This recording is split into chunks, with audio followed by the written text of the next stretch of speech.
It is my pleasure to introduce Dr. Don Fazio, who's a chiropractic physician with practice rooted in functional medicine.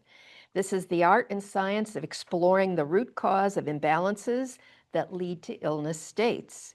It is and has been for the last 15 years his mission to care for patients by helping affect the controllable risk factors to their health and well-being.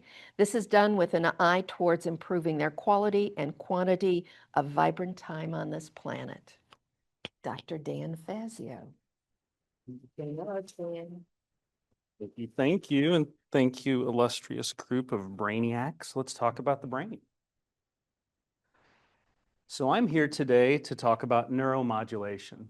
But before I delve into that, let's get into some of the background of what we've seen pushed to the forefront of neuroscience in the last couple decades. And when I say neuroscience in this room, I see a lot of people perk up because I know there are many people who are practitioners and or consumers, participants of neuroscientific information. So broadly speaking, in the brain, we've for a long time thought of form and function being related. We could even imagine a pictorial graphic which shows the brain and its different lobes or sections, right? We think of the frontal brain and its processes, occipital, parietal, temporal. What I'm here to explain with today is that our brain actually operates, we've learned, in networks. And these networks are utilized to pull us into different states of being. We've got daydreaming, creative thinking happening in one network. We've got executing happening in another, functional execution happening in another, and switching between those, another section. So I'm going to concentrate on those three today. That's not an exhaustive list. We've also got visual networks. We've got limbic networks for emotional responses. But we're going to concentrate on the three I spoke of. So before I go flipping through here, let me take you on a quick journey. The default mode network is the space of daydreaming. If anybody would have gone to grade school with me, you would have seen a great example of default mode network. Daniel, what are you staring at outside the window, right? It could have been an airplane, it could have been a squirrel, maybe the motorcycle going by. But really what I was doing was I was in deep creative thought. I had a tendency towards that. Now, when asked in third grade, Daniel, what are you doing? I didn't say I'm locked in my default mode network. Mrs. Dodge would have been very impressed, but that didn't happen. What they were really looking for was me to be able to switch into my executive network, right? Executive function network. We think of this as frontal lobe mainly, but what I'm teaching today is this is about the network more than the area of the brain. This is where we're getting it done. If the daydreaming kiddo is in default network, the airline pilot that just got clearance to take off, who's going throttles up and starting the roll to take off, is your executive function brain. They're locked, they're loaded, and they're not daydreaming. Switching between those two areas is what's known as the salient network. And we do all sorts of things to modify how well we switch. Some individuals in the room use caffeine to enhance their ability to engage and switch, because we know we don't multitask well, right? That's a misconception. We can't multitask, but we can rapidly switch between these functions, and that's the job of the salient network. So with that background and understanding that we go between daydreaming, creatively, executing, and there's a switching mechanism known as the salient network, now we're prepared to talk about how neuromodulation works. Now, I'm going to tell you neuromodulation is a growing field. It's amazing, and we're quickly making change. Also, regulatory bodies are trying to catch up with this stuff. And here in the United States, our FDA is taking much longer than the European Union's counterpart has taken. Now, part of that's because in the EU, there's 4 different industrial sectors that are looked at, and here we're all lumped into one. But I'm going to talk about some technology that's alive and well, working with medical claims being made in other areas of the world, and we're getting ready to gain clearance on some of that here. So let's get rolling. So what is neuromodulation?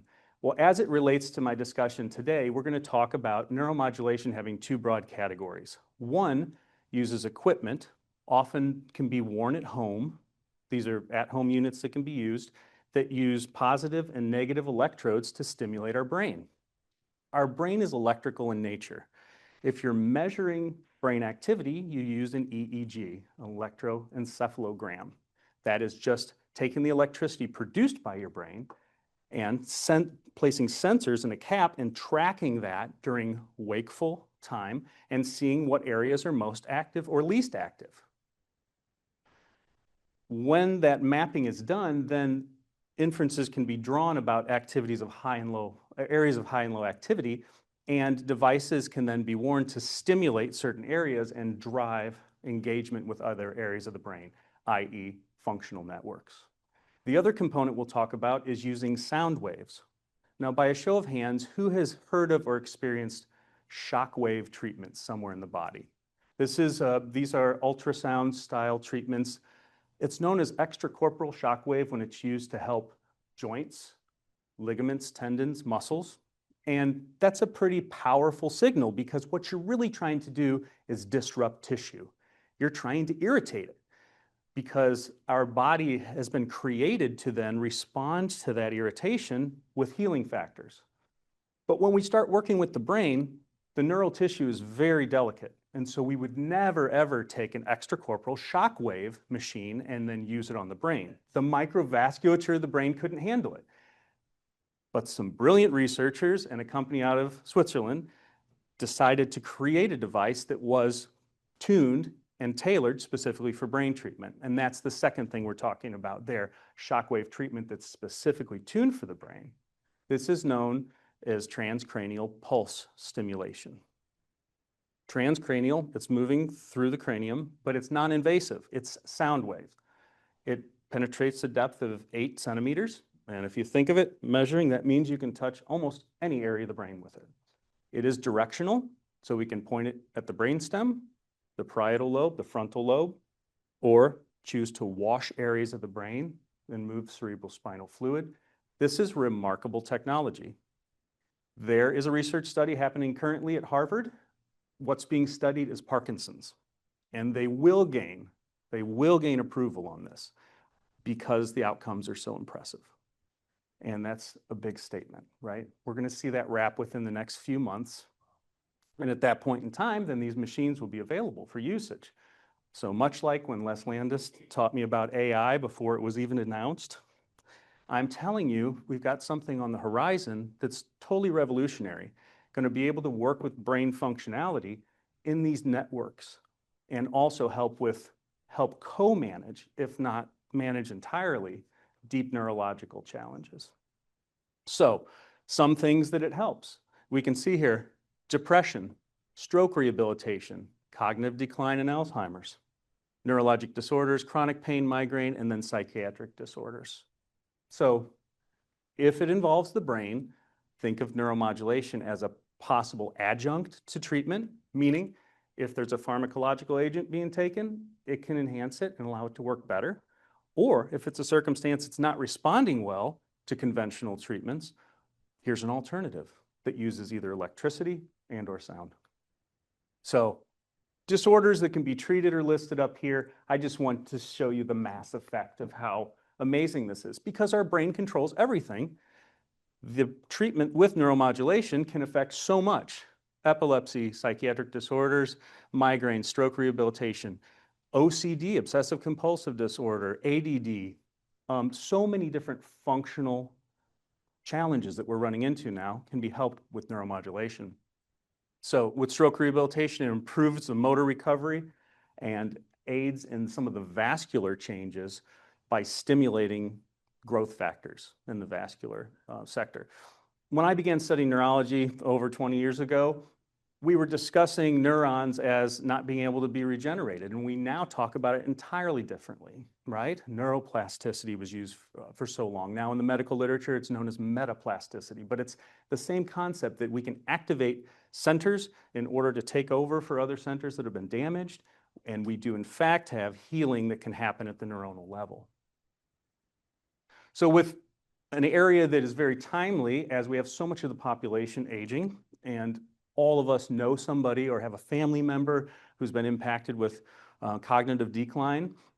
I want you to think of neuromodulation as a potential way, an adjunct or a main treatment that could help slow the progression, improve functionality, and wake up some of the natural healing processes that exist, because that's really what we're driving down to. We're talking electricity and sound to modulate the brain. What are we really leveraging?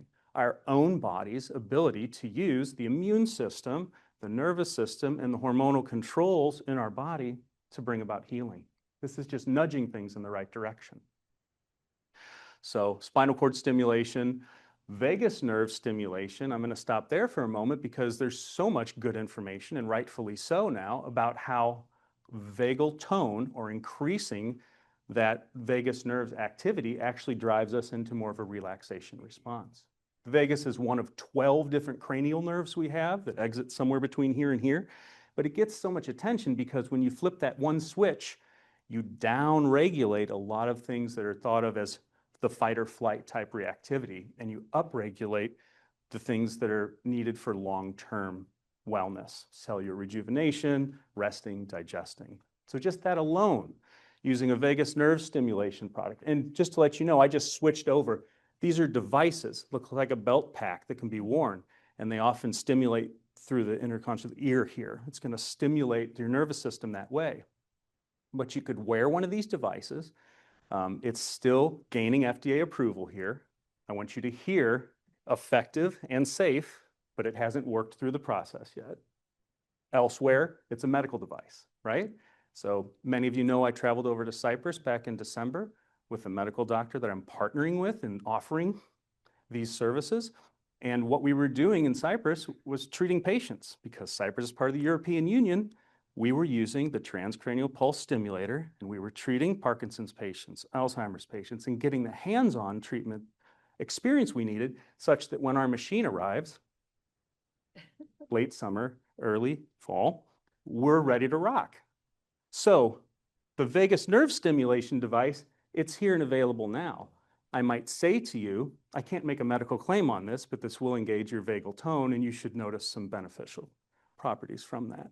Right? So understanding that there are so many different devices, these acronyms will turn you around for years because I still get them turned around, but you'll see TVNS, that's your vagus nerve stimulator. tDCS, that's the device I was talking about you wearing with positive and negative electrodes to shift on these functional networks.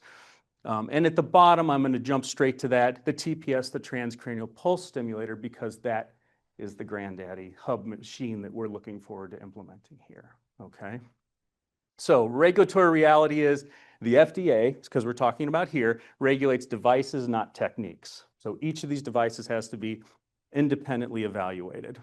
And this technology may exist for decades, but only becomes cleared when the device is indicated for a specific issue and then approved as such. So the device I'm speaking of, the transcranial pulse stimulator that's at Harvard, they're going to clear that with Parkinson's, and it has to show the positive benefits. Once it's cleared with Parkinson's, though, I can take on patients with Alzheimer's and cognitive decline. I can take on OCD patients, ADD patients, and I'll be able to use that because it's FDA approved, even though it was approved under one specific condition. Does that make sense? And there's the legality of that. It gets tricky when people hear, well, that's a wellness device. It's not a medical device. It just means it hasn't gone through those channels. Now, I'm not saying it's not important for there to be oversight. It's very important. But the bureaucratic component of what takes so long, because we have one entity doing 4, 5, 6 different things here, it's just structured differently. So the path for approval is some of these commercial devices are being used and have gained approval. So we have a device that stimulates from one frontal region to another. That's called a flow device. There's an app on your phone where you do your daily check-in, and then you wear your flow device for your treatment time, roughly a half hour. And while you're wearing that, it is stimulating these pathways. Once you've been approved as somebody who could benefit from this, you're using an FDA-cleared device that's cleared to directly treat depression, and you're doing it each day in the comfort of your own home, walking around with this, wearing this device. I can't think of anything that's more empowering than that. Yeah, it helps the SSRI drug work better if you're on one of those, a depression drug.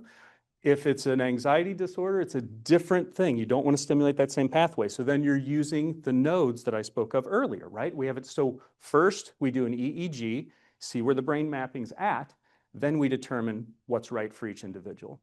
Because we think, does depression, anxiety, two sides of the same coin? I've said that before. Well, one side of the coin requires one device, an approach, another approach.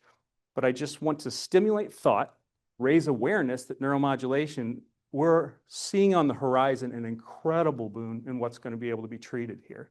And it's empowering to the patients. And it fits very beautifully with holistic wellness. So advantages are adjustable and reversible and can reduce reliance on medication, targeted with fewer systemic side effects. And then we got limitations, device malfunctions, not effective for all patients, so a trial of care is needed. Can be expensive. Some of these devices are costly. But when we start looking at the benefits, the return is really clear, right? The cost-benefit analysis is easy. Thanks, Mark, I hear you. So the future of neuromodulation, this is our last slide. Closed-loop systems that respond in real time, much like for diabetics used to have to test their own insulin. Then they had to bolus how much insulin they were receiving, test their blood sugar. Now there's closed-loop systems that manage that entirely. We're going there with neuromodulation. More precise brain mapping. Again, EEGs are amazingly effective, but they do have limitations. That's getting better and better. Functional MRIs are used here also. And then non-invasive techniques with broader applications.